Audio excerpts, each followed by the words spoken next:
Okay, so that took some time. I am back again. I'm going to start from, this is going to be from the beginning. And again, these are going to be broken down into sections. I'm not going to make a long, super long video on any of these because if you're like me, you're not interested in super long videos. You have to take them in portions or go clean the house or do something else while a long video is on. So I'm going to break these down into sections from beginning, middle, end, what we're still going through kind of deal. So, like I said, Benny was injured at work back in May.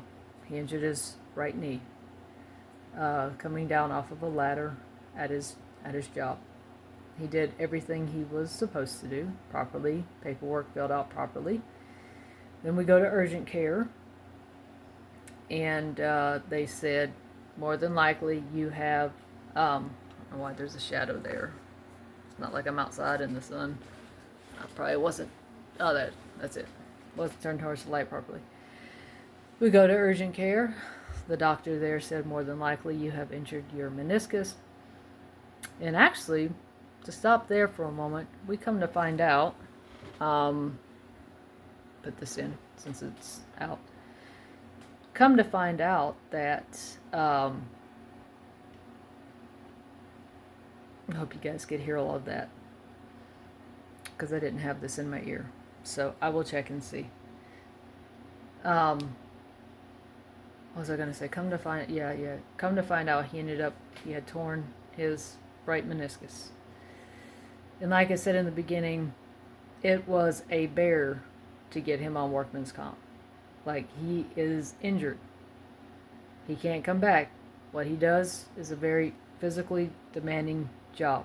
It's a huge warehouse where they, I don't want to say glass recycling, but it's where they take the glass, put it through a chemical, then they use it for various other things. So, but the workman's comp adjuster was like, kept denying, and then he was like, look, I can't go back to work. I have a torn meniscus, and I'm going to need something done here. So eventually they did. They put him on workman's comp, which was wonderful. Thank the Lord. He goes to his first medical appointment back in June last year. The doctor comes in and sees him. Very nice.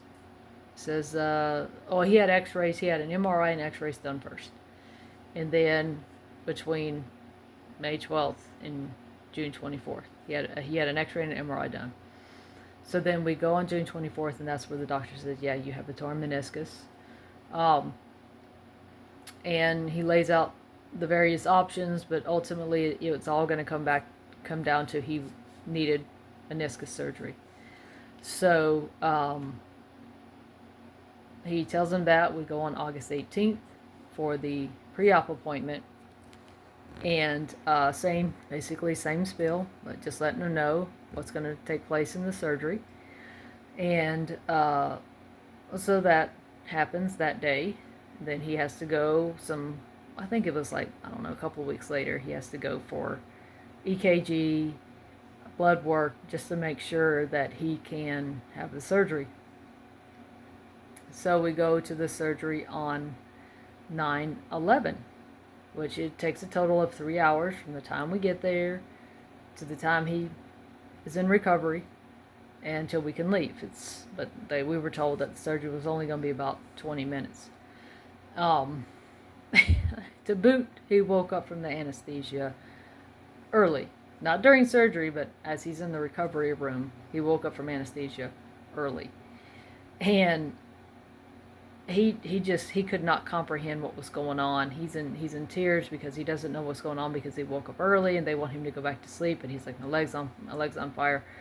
And he didn't even know who I was. And I had to hold back the tears in that moment because, it's like a childlike stage that he was in. And he finally did come to. The funny thing is that when he did come to, he's like, are the plants okay? So I was like, yeah, He's coming back to his normal self. But he knew something was wrong. And it wasn't because he was under the influence of anesthesia. He knew that day something was not right with his knee. He knew. And it's just interesting that it's taken this long to understand how to get the story out about what has taken place. And, you know, I'm going to keep names out of this. If you want to know names, you're going to email me or text message me on the side. I'm not putting any names out there because we are in, you know, like I said in the first overview, we have lawyers for these situations, and so I'm not putting any names of any facilities. I'm not putting names of workman's comp adjusters. I'm not putting names of employment out there. I'm just giving you the story. If you want to know names, you can text or message me on the side. Give me your email information, give me your phone information, and I can message you on the side, especially if you're able to help in any way, like you work for a newspaper or anything like that, and you have investigation abilities. So that is that part of it. And I'm going to stop there with this one, and then I'll upload the second, or, you know, the next. Who was it?